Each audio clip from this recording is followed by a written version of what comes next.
At the Office, Cleveland's home for sports talk that never clocks out. From the latest headlines to heated debates, we're diving into everything sports. It's your hosts, Noah and Matt. Cleveland! Welcome into The Office, the show where we talk all things Cleveland sports. I'm your host, Noah, typically joined by my co-host, Matt, but he is out sick today, so I have brought in the backups, the reinforcements, the closer, the queen of progressive field, Alyssa 216. How you doing, buddy? I'd be a little better if my baseball team was a little better.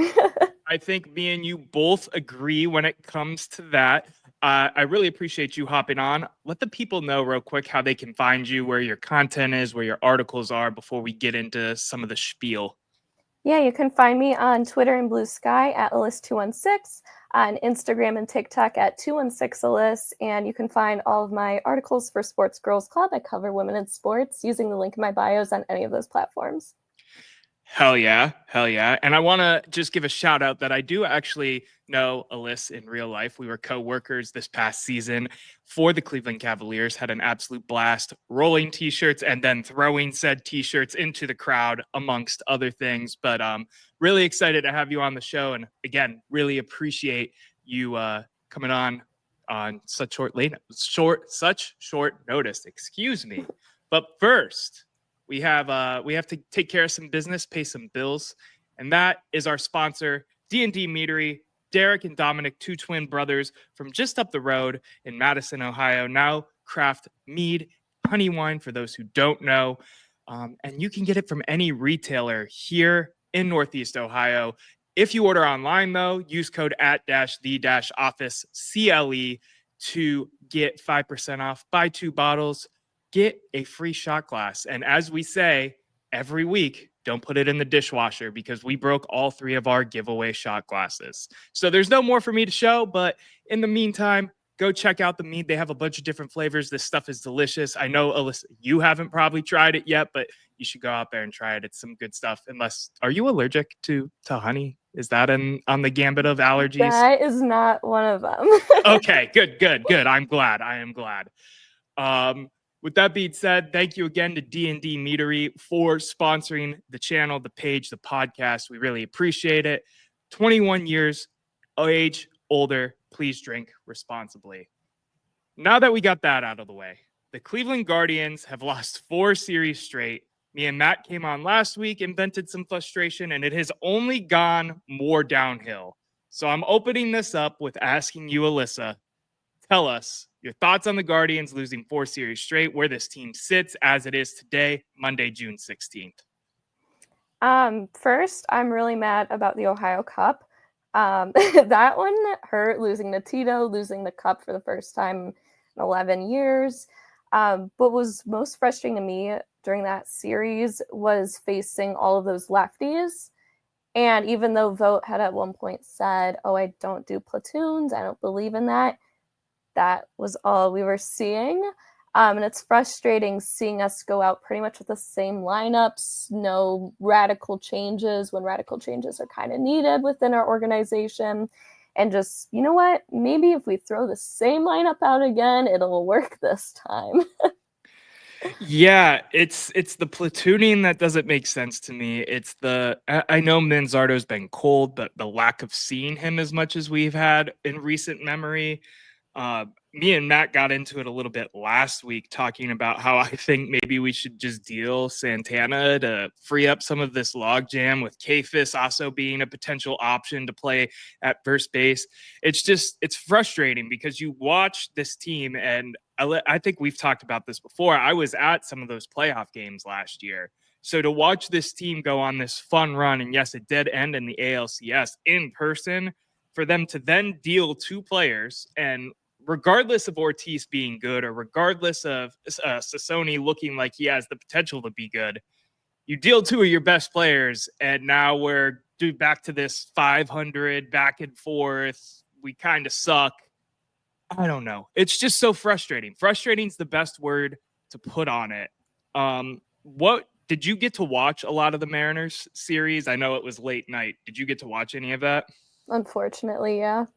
Yeah. So give me some breakdown looking at that, because I thought that series would be a get right series for us before we have the Giants tomorrow. So what are your Yeah. thoughts losing that one? Obviously having that blown save in the second game was rough, especially everybody was all, oh, they've won, I don't know, it's like 118 games when they're leading in the 8th inning or later. And of course, like that got jinxed. But then it was rough watching that Sunday lineup roll out and not do anything. We only had 4 hits, and it's like I was saying before, it's frustrating to see us pretty much roll out with the same lineup and expect different results. And then going back to what you were saying about, how far we got in the playoffs last year, it's also frustrating that we were pretty much told, oh, we're going to roll out with the same guys, like we're going to run this team back. And we did anything but do that. We got rid of 2 players, and granted, Jimenez has had a great year, but it still hurts. You're talking 2 fan favorites, and the proof to me of the difference is in the stats. The Guardians record right now is 35-35.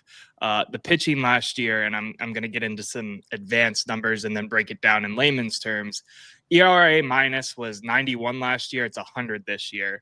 WRC plus, weighted runs created plus, 100 last year, 93 this year. Basically, in layman's terms, with what the stats look like last year for the MLB as a whole and the MLB as a whole this year, is we had above average pitching and average batting last year.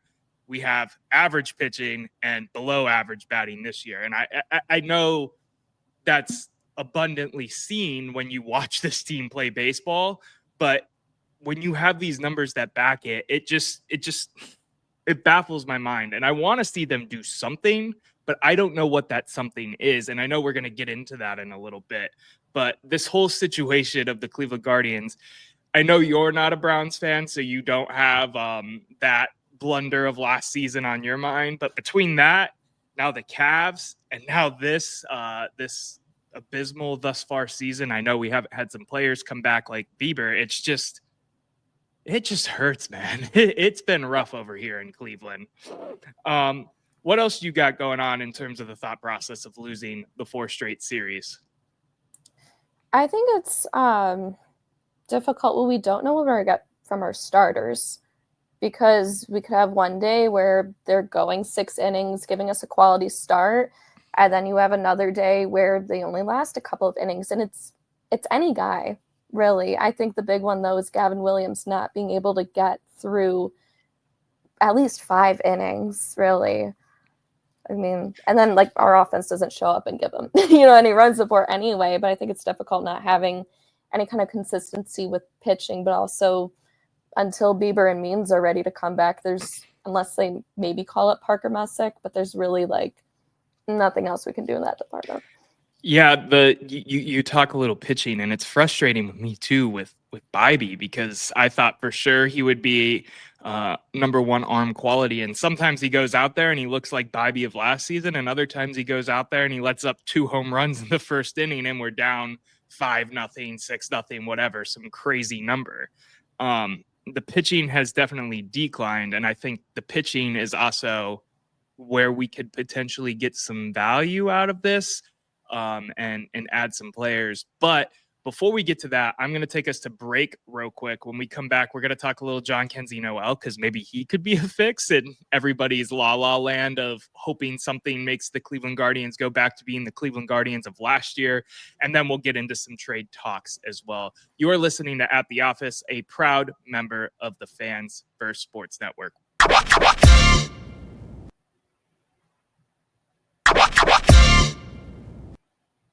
And we are back at the office talking all things Cleveland sports. Do us a favor, drop a like, drop a comment. Really helps us continue to grow the brand of At the Office. Make sure you check out Alyssa on all of her socials as well, 216 Alyssa or Alyssa 216, depending on the platform. Give me the breakdown on that real quick. It's Alyssa 216 on Twitter and Blue Sky, 216 Alyssa on Instagram and TikTok. Thank you so much.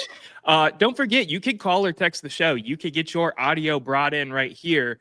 at 216-260-3433, or just shoot us a text as well, and we will gladly get to your comment that way.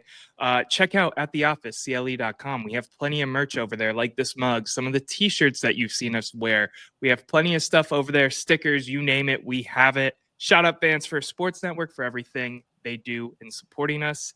And now, let's talk some Johnkensey Noel, because he was a bright spot in terms of power hitting for the Cleveland Guardians last season, especially in that playoff run. Everybody loved Big Christmas, but he's kind of fizzled out. And by kind of fizzled out, I mean he was one of the worst players in the MLB prior to getting sent down to AAA, statistically speaking. Alyssa, do you think he's fixable? Or do you think it is a lost cause and the next Oscar Gonzalez situation with the Cleveland Guardians? I open the floor to you. I still have some Christmas spirit personally. I think, we all need to get together and start singing to spread some holiday cheer and get that sleigh flying again. But I think one big issue when he was up here this season was he was not getting consistent playing time. And part of that was the platooning, even though there's no platooning. But I feel like he was not getting consistent at bats and he wasn't playing every day. And it's like, okay, you're going to come in 8th, 9th inning and you get this one at bat. And then the days he was starting, I feel like there was a lot of pressure, especially for him mentally.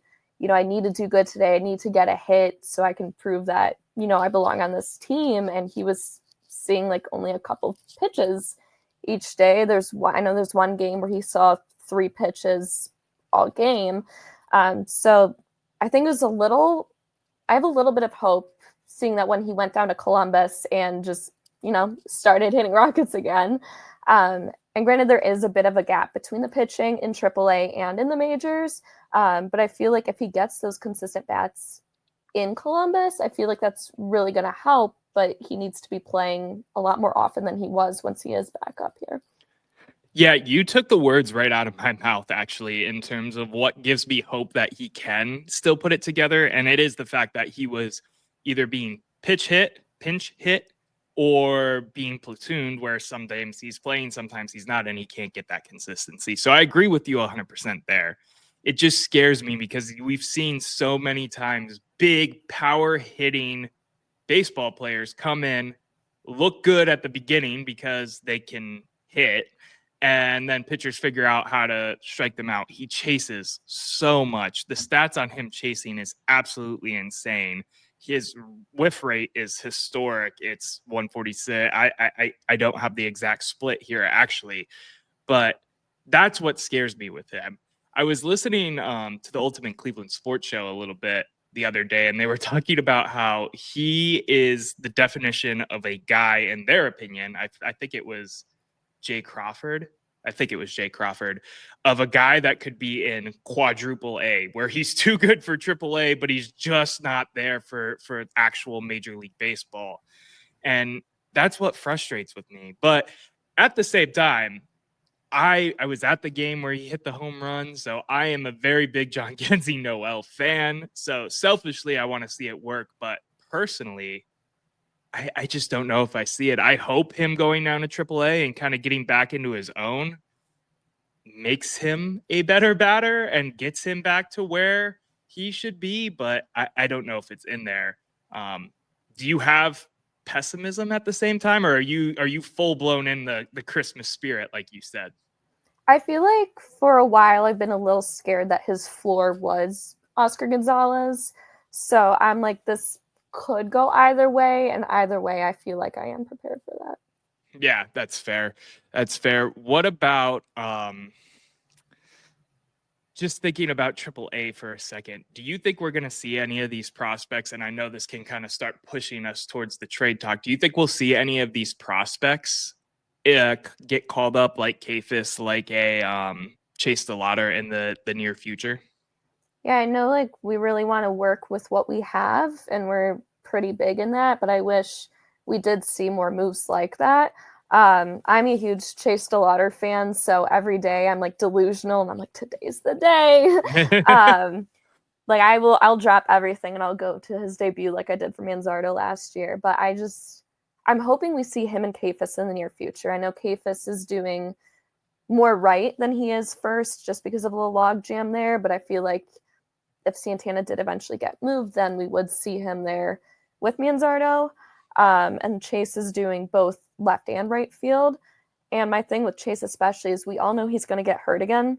Why not just call him up already? It's inevitable. But I feel like, if we really want to invest in our guys, then we need to make a call up for at least one of them and just see what they can do, because they're both just absolutely mashing in AAA. Chase has a much higher walk rate. I think it's like 9 points higher than his chase rate. And they're just every day it's like, yep, Kafis gets a hit, and now Chase does. And, I'd like to see them get the chance to do that up here. I'm with you 100%. You mentioned your Zardo fandom, which I am also a Zardo head, for lack of a better term. But I've also heard rumblings. What if he was included in one of these trades at the deadline? What would your reaction be if something like that happened? I would be, no, I would start a riot. I just don't see that happening, because I think a lot of people forget that it wasn't initially going to be a Savali Manzardo 1-to-1 trade.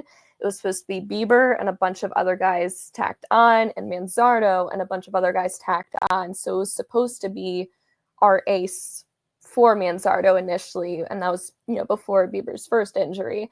So yeah, I think a lot of people are forgetting that part. So I don't think Manzardo is going anywhere, and I think if he truly is going to be our starting first baseman, they need to be playing him more, especially against lefties.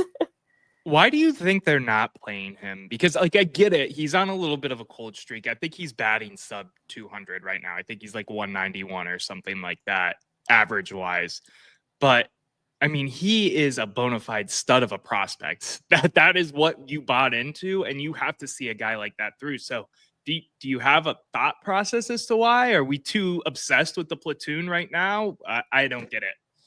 I think it is a platoon, whether or not Vogt wants to say it. I think they really want to get Santana and Fry those at-bats, and they're, I guess, prioritizing him, or the two of them, over him, and like when it is a lefty. But his splits are pretty decent against lefties, so that's why I'm kind of like, well, why can't one day it be Kyle over one of them? And I was hoping we would see that with the Reds, but we didn't. So I don't know. I wish we had an answer for that one. Yeah, me too. I think the obsession with like the lefty versus righty matchups is hindering this team for sure. Yeah. And I get the thought process behind it, but we're a young team, and these guys need consistent plate appearances to be the offensive juggernauts or the offensive weapons that they're supposed to be. It just makes no sense to me. And speaking about offensive weapons, I know we wanted to talk a little trade. There's the Emmanuel Clase name being floated out there. There's prospects. There's a bunch of stuff going on in terms of what we can do to shake this up to potentially still look like the Guardians of last year when Stephen Vogt won Manager of the Year.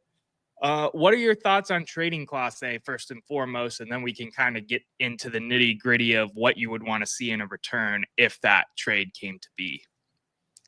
Yeah, I know we've seen Cade Smith get the opportunity, especially a couple times earlier this season when we were trying to get Clase to find his footing again.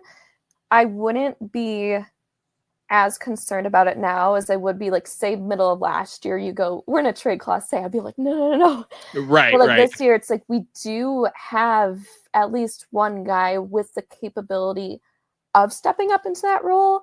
So I feel like if we were to trade Clase, that needs to happen sooner than later. It probably should have happened end of last season if it was, something the organization was really looking to do and, really trying to get Cade Smith into that role. But I feel like if we were to trade him, I'd want it to be for a big haul that we haven't seen in a while. I don't want it to be like, just for a rental player and like a prospect. Like it would need to be a pretty big haul, I would think. Yeah, sizable for sure. Selfishly, I don't want to see it happen just because I love watching Clase play in person. He's my second favorite guard. Well, I guess he's my first favorite pitcher, second or third favorite Guardian behind Bo and Quan.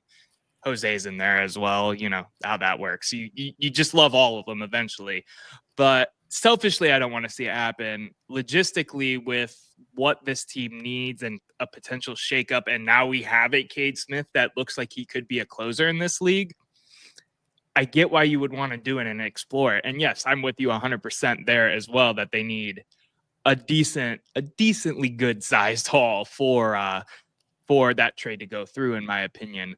So we were talking some teams before we actually went live. Let's talk a little bit about what you want to see in a trade, what teams you think could make for a trade. Let's take it from there. Yeah, so I was looking at teams who are trying to make that playoff push and might also be in need of a closer. So I ironically came up with the Blue Jays. I'm pulling up his stats right now. Their closer right now is Jeff Hoffman, and he has 17 saves out of 20 opportunities this season, but he has 19 earned runs. He's rocking a 5.70 ERA. So I'm like, I mean, if you want to make that playoff push, you're probably going to need someone who's a little better than that to get you to it. So I think, ironically, we could see another Guardian end up becoming a Blue Jay. They already have 3 of our guys on their roster. Right. But like, I feel like they have, I mean, I watch more of them than I do like the Bisons or anything like that. So I'm not too familiar with like a lot of their prospects, but I feel like they do have the depth and like the guys that they could move and could offer back to us. Yeah, there was a couple different teams that I picked on as well. One of them being the Cubs. I think the Cubs could make sense, which I feel would give some people some PTSD just because of 2016, of course. But with how good they've been, and they have some decent prospects. I'm trying to think of the guy's name if I can pull it up. Give me 1 second. But he's top 50 right now. How do you say that? It's Owen Casey, I think is how you say it. But he's a top 50 prospect right now. I don't know if they would include that, but with them, potentially being in a championship win now type of mode, who knows?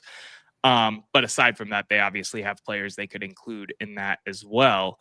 A couple other teams I was thinking about: Diamondbacks, the Padres, maybe the Dodgers, and all of their just buy everything and continue to win championship modes. But yeah, those are some of the teams I'm thinking of. Realistically, if you tried to put a haul together in your mind of like, you don't have to put names if you don't want to, but like what you want to see the Guardians get back in terms of a Class A trade. Yeah, so I also very much like Class A, and like I wouldn't want to see him leave. And like because of that aspect, if we're going with the Blue Jays, then give me Ernie Clement back, because like that's my number one. But I would like to see, I don't want rentals is like my big thing. Yeah, I'm with you. So I'm thinking like a center fielder or a middle infielder. Just somebody who's like a more power bat, because we really need that. And it's crazy. We went from being this team just even like a year ago who had all of these middle infield prospects. And now we're like, we don't really have anyone. We have 3 on the roster. And if anything happens to them, then we turn back to Rocchio. So I'm like, we might need one of those bats. Now, don't diss my boy Rocchio, because he's been swinging. That's the Columbus. thing. But if we brought him up, then he wouldn't do anything here, and we send Arias down, and he would start raking in Columbus. That's always how the 2 of them go. It's the definition of the quadruple A player. Too good for triple A, but just not good enough for the majors. I'm with you, though. I want to see some actual pieces being added, not like, here's Class A, give us 3 of your prospects and have a great day. I'm with you 100% now. If it's a everyday starter and a prospect or 2, I'm fine with that. Right. Or, a majority time starter, whatever that looks like, whether it be an outfielder or a middle infielder, like you said. What about some of the other pieces? I know there's the Bleacher Report trade that had everybody up in arms last week, maybe 2 weeks ago now, that had like Cade Smith going to the Red Sox. Obviously, I don't think something like that would happen now with the Red Sox selling their whole team. I was saying, what are the Red Sox even doing? Right. No, that thing is absolutely, I still can't believe that trade from yesterday. It still blows my mind. But are there any untouchables in your mind? We could already say Jose and Juan, I feel like. But other than those 2, are there any untouchables in terms of this Guardians roster? And do you think that they're going to sell at the deadline, or do you think they're going to continue to try to retool and make a playoff push? Well, I like that you mentioned Quan as being untouchable, because I'm seeing a lot of people, and not with like validity or anything, being Right. like, let's trade Quan. And I'm like, no, like it would be one like that, like that's a franchise player right there. But after already getting rid of 2 fan favorites at the end of last season, to get rid of Quan too would just send such a horrible message to the fans, to the organization, to anybody who wants any kind of growth with this team. So I think, Hosey and Quan, they should both be considered untouchable. Like Quan's definitely in that conversation. And then I'm gonna add Manzardo in there, just because if you're ready to give Shane Bieber up for him, like you gotta invest in him and play him. Right. I could see Lane Thomas and Carlos Santana as being movable pieces, especially with them being on the last year of their contracts anyway. So I could see us trying to make a move with them and get a return before just letting them go at the end of the season. As much as I love both of them, it's just, what would be best for the team. But I see them being very passive during trading, which I feel like we always are. I don't see them doing anything too major. Yeah, I'm curious, because I was of that same mindset when the Manzardo trade went down and they traded the pitcher. I don't know why his name is escaping me. Right, Savali. Thank you. When they traded Savali for Manzardo, and it's funny in hindsight how pissed people were about that trade, just because of Manzardo being such a high prospect. But it was a signal of, we are selling this season. We're basically over it, right? So I could see them making a move like that to go try to get a top prospect, whether that's dealing a Class A, like we said. Now, we were talking a little bit about that Bleacher Report trade. I'm just circling back on it because I mentioned it, because it had Cade Smith involved. How untouchable do you think Cade Smith actually is? Because I think he's pretty far up there in terms of the time being, because of how cheap he is too. Yeah, I feel like out of our 4 horsemen of the bullpen, as I like to call them, like he and Clase are at the top, I would consider. So, like, it's hard because it's like I like all of them, but I feel like Gaddis and Heron would be, well, not Heron, because like he's our best lefty. Not that he's having his best season, but I feel like it'd be more likely with Gaddis, unless there is like a really high demand for a closer-like pitcher. But I feel like Cade shouldn't be considered somebody who we would want to look to move. No, I'm with you. I want to keep Cade long term. If I love Class A, I've learned to love Cade so much.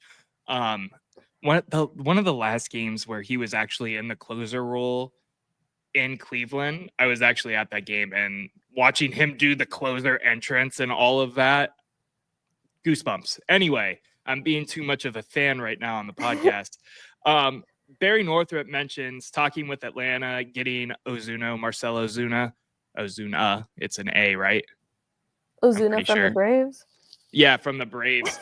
I'm trying to read if there's anything. I see it on Sports Illustrated, but I'm trying to see if there's anything in terms of what we would give up for him. I don't know what that would look like, but I like, having some more hitting help. That would be great for sure. Do you got any input on that?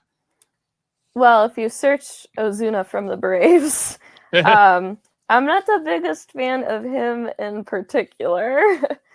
And that's always the fun game of, balancing the sport over, like anything else, like outside of the sport. Right. But yeah, like if we were to give up Class A, it would need to be for somebody who could immediately help this team and not just for this season. Yeah, I forgot about some of the off the field stuff with him as well. I just had to double check it. So yes, I get what you're saying 110%. But he would be a help. I won't lie when I say that, but it's the separating the art from the artist almost. Yes. It's hard. It's so hard. What else? Any other trades, any other pieces you want to give up? Are you going to be upset if they include DeLauder and his injury-riddled past in a trade? Because you said you're a fan, and yes, I've seen him play, and he's fun to watch in person, don't get me wrong, but I could see him being an attractive piece as well. I wouldn't want to see us trade him before we get the chance to actually see him play in Cleveland. Like, I feel like, Yeah. especially with, I mean, not so much now, especially with Bazana being our top prospect. I know, like, the organization, like, made a big deal about him, and rightfully so. But I just remembered this comment that I had sent to you where somebody said, trade Clase because he's our only big leaguer other than Ramirez and Kwan who could get anything. Also, trade Chase DeLauder, Kafis, and Bazana. Our prospects never end up being good anyway. Might as well capitalize. So you know what? I think they're going to trade Clase as well as all of our top prospects. And we're going to call it a season. To be fair, the last big name prospect I think I can remember us having actually pan out is like Francisco Lindor. It's been that long. That's crazy. Yeah. I mean, you have little ones here and there. Like the jury's still out on a lot of the guys like Manzardo right now or whatever. But like in terms of like bona fide panning out, it's crazy to me. Dylan Northrup asked, would you try to get someone like Corey Seager or Jarren Duran? Duran was mentioned in the Bleacher Report trade I brought up. Alyssa, what do you think? I was gonna look at their stats because like the guys that I know best are the ones in my fantasy team. Seager's 238, 6 home runs, 14 RBIs, 36 hits on the season. Got that one for you. Okay. I mean, where are their contracts at? That's a great question. That's a great question. We're being put on the spot right now. Contract. 10-year, $325 million contract with the Rangers. But he's a solid fielder as well. That's right. Seager, of course. And then Duran, I forget where his money's at, but I think he's actually on his last season. I was going to say, I think it makes more sense for the Guardians in that, yeah, Duran would still be cheap, as Dylan said. I thought he would make more sense. Seager, I doubt the Dolans are paying that kind of money. That was my first thought. You said his contract, and I'm like, the Dolans aren't paying that. No, not at all. Not at all. Anyway, what else do you got in terms of trades, thoughts? You said they're going to be quiet at the deadline. I hope they're quiet at the deadline because if we're going to just be mediocre, I'd rather have our mediocre players still be in Cleveland instead of shipping them off. But if it was a guy like Lane or if it was a guy like Santana, I guess I wouldn't care. What else are you thinking trade-wise? You got any other thoughts, Alyssa? I don't think so. I'm just hoping, Bieber makes a good return, helps us out with starting there. But I'm fine with slow and steady wins the race as long as we keep your arm intact. Yeah, 100%. But yeah, I'm just hoping that before the deadline comes, we see the kind of team that we know they're going to be for the rest of the season. I don't want to play 500 ball until the deadline. And then we decide then, okay, we're going to tank this season or we're going to take off, which I feel like if we're at 500, we're just going to, be like, whatever. Yeah. But I wish before that point, we would make some moves, see what we have in our guys, because if we're truly going to invest in our guys, then we need to invest in our guys and we need to make some changes and, see what we do have in the organization. Yeah, I think that's what excites me. I don't know if excites me is the right word, but it's appealing to me, I guess, if we were to move on from a Santana or move on from a Lane Thomas, as much as I love both of those players for historical reasons, or Lane just because of last season, of course, because I want to see some of these younger players get a chance to go in there. And we're already logjam with Fry and Manzardo. We have Kafis, we have Chase DeLauder. And I know, like you said, Kafis has been playing some right field and such, but there's a lot of log jamming going on that first base side, and Lord knows we need help on the outfield. It's been years since we've had a real starting right fielder. But Alyssa, I appreciate the time and everything, man. This has been fun. Yeah, thank you so much for having me. Of course. Anything else you want to say to the people, Guardians-wise? Anything else? Of course, plug your stuff again. You're more than welcome to. I don't know. I'm just hoping that this season doesn't turn out to be a bust, especially with how good last season was. It's definitely very frustrating to be at this point. But despite being a born and raised Clevelander, I still have some optimism for this team. I am hopelessly optimistic, as you would know, with the Cavs. But I still have some hope from this team, and I think the hope just comes from knowing the kind of guys that we have who we haven't seen yet. And, you know, that goes all the way down to like Bazana, who is injured and we won't see until next season because of that. But I just, you know, I hope that we do see some changes, even if it is just moving around the guys that we have in the organization. So I know you just said you're hopelessly optimistic, which is probably going to answer this question for me. But I just thought, I feel like a lot of Cleveland fans are down on Benzana right now because some of the other players at the top of last year's draft has already played in the majors. Are you feeling down? I still love the draft pick. I've seen the kid's mentality talking about like helping some of the other lesser known prospects in like Lake County and now Akron. I'm a big fan of this kid still. I think he has all the pieces to be a great second baseman in the MLB. What do you think about him? Because I feel like people are really negative about him right now. yeah, I feel like the people are very negative. Like they're looking at the other guys and they're trying to figure out like what we're doing wrong. And it's like no matter who we drafted, no matter what we're doing, it's going to be wrong.